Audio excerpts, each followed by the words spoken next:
I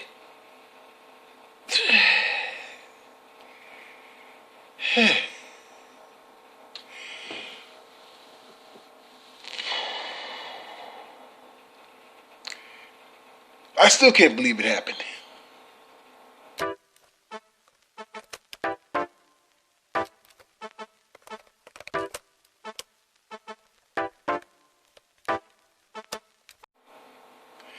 Hello everybody, it's me, Cowboy Legends for Life, coming back at you again with another video with my hopes you like the last one. I'm going to tell you something. That was the most improbable, insane, craziest game I've ever watched the Cowboys play in a long time.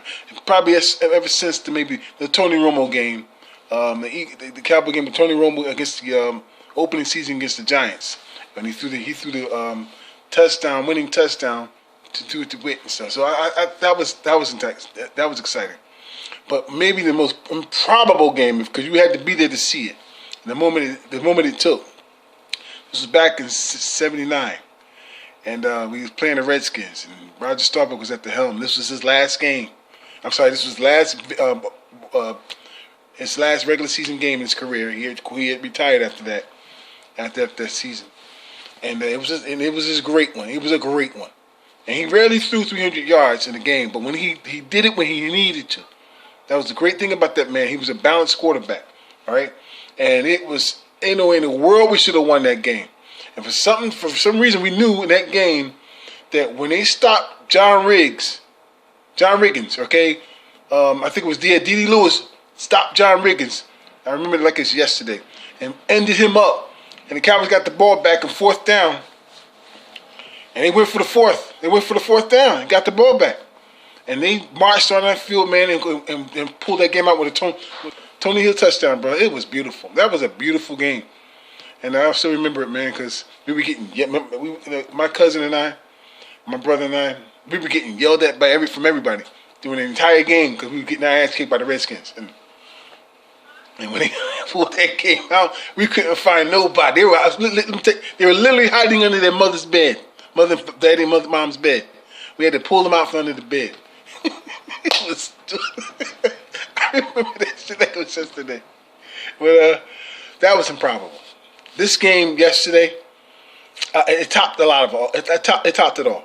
And I could tell you why, because they said it never happened what happened yesterday in the history of football since 1933. And matter of fact, teams were 440-0 until yesterday. Now it's 440-1 from situations like that. Dak Prescott also has become another NFL record.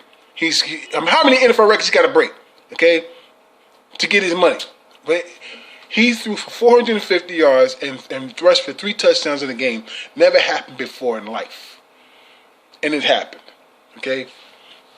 And so Dak Prescott, I keep telling y'all, man, the guy never quits. Unless the time he has a lackluster game, is either he's hurt and don't want to admit it, or he just realizes that that the team is not doing what they're supposed to do. Okay, but this guy has never in his entire life quit.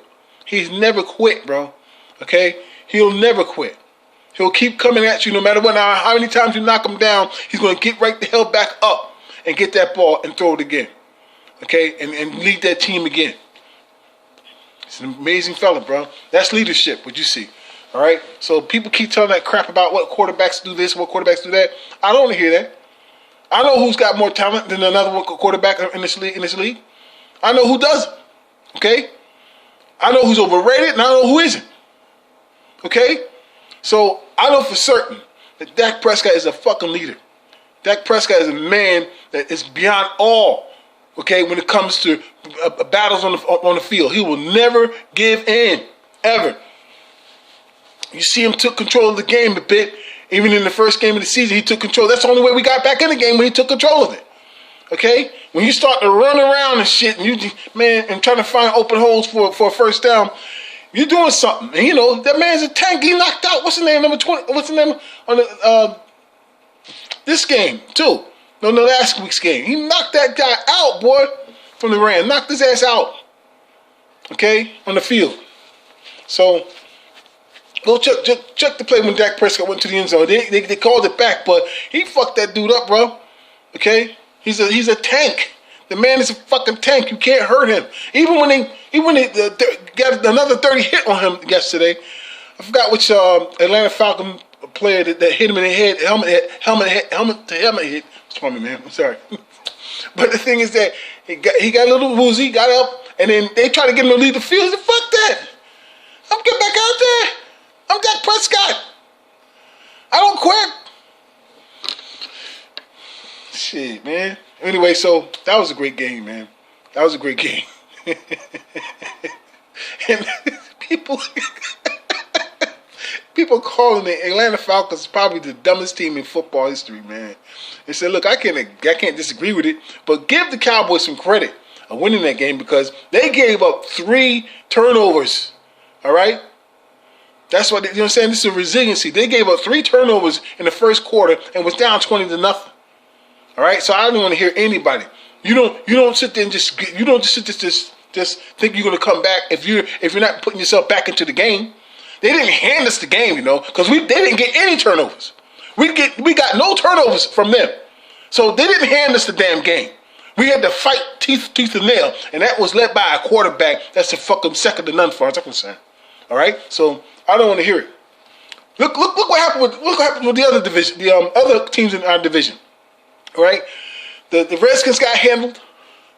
The Eagles lost again, and they got beat worse this time than they did last week. That's the truth, because they were up 17-0. Think about that. Last week, the Eagles were up 17-0, and they lost the damn game. And they scored another damn point in the entire game. Okay? This team gives up. They got a quarterback that gives up. Look how he acted on the sideline, the Eagles, Carson Wentz. Look how he acted on the sideline. All right? So don't tell me anything about his talent. Try to call him better than Prescott. He is not. I say again, he is not better than Prescott. Prescott is far beyond this guy, okay? Especially in leadership, okay? And attitude, too, okay? Carson Wentz, I told y'all before, he quits. Y'all don't want to hear me, but I don't give a damn, you Eagle fans. Your quarterback is a quitter. Listen to me. Your quarterback is a quitter, period. That may be the difference between him and Dak Prescott, really. The underlying problem issue with these two, that people say who's better quarterback, and we're going to be going through this now the 5th year. Your quarterback is a quitter. My quarterback is not. All right?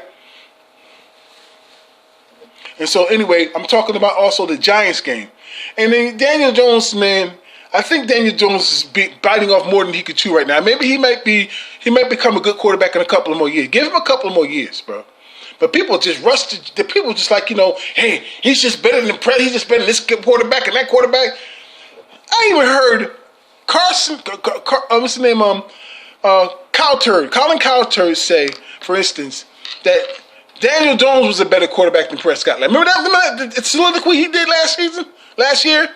And Joy Taylor was like asking him who you think this one, name a quarterback. He would say, this one's better than that. This asshole is a monkey, as far as I'm concerned, who knows what the fuck he's doing. He should have been fired from ESPN.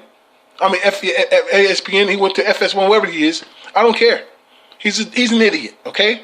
So, with that bullshit, okay, because he said Daniel Jones was better than Prescott, he said that, of course, Carson Wentz is a fucking Ferrari. Well, if he's a Ferrari without fucking gas. You can't do nothing with a fucking car that ain't got no goddamn gas in it. Okay, so it just amazes me how ignorant this man is, and he's trying to tell you that who's a better quarterback. Whew, man, Daniel Jones needs a lot more work to even become a good quarterback. He's not even a good quarterback. He got talent, you can see that, but he's not even a good quarterback yet.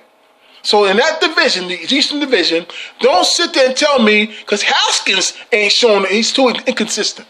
He's got a long way to go. He may got the arm, but he got a long way to go to even be a good quarterback. So don't ever in your life again compare Dak Prescott to any other quarterback in that division, especially in that division. because he's done things no other quarterback has done. I guarantee you he's going to have the record this year for the first 5-year quarterback. Most yards thrown and more and touchdowns combined than anybody. Listen, bro. The man has been a sleeping giant the moment he came to the Cowboys and he woke up. All right? He's putting up incredible fucking numbers. He's got another 400-yard fucking passing game. Tell me how many Carson Wentz have. Tell me how many. Fuck out of here, bro. 3 touchdowns rushing, 1 passing, and 450 yards again. Now NFL record, another one. How many NFL? I gotta go back and check how many NFL records this guy got now. Okay. Look how many yards he got. Just go check. I'm gonna tell you. Just check his fucking yardage, his passing yards, bro. That game was.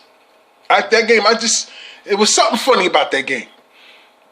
It was something funny about that game, man, because the way they started. I didn't change the channel this time. I didn't get mad and change it. Go back and turn it back later on, because I've been doing that since I was a kid. When the Cowboys start to lose, I turn the channel, or turn the TV off, and then I come back later and they're ahead. I don't know. That's what it is.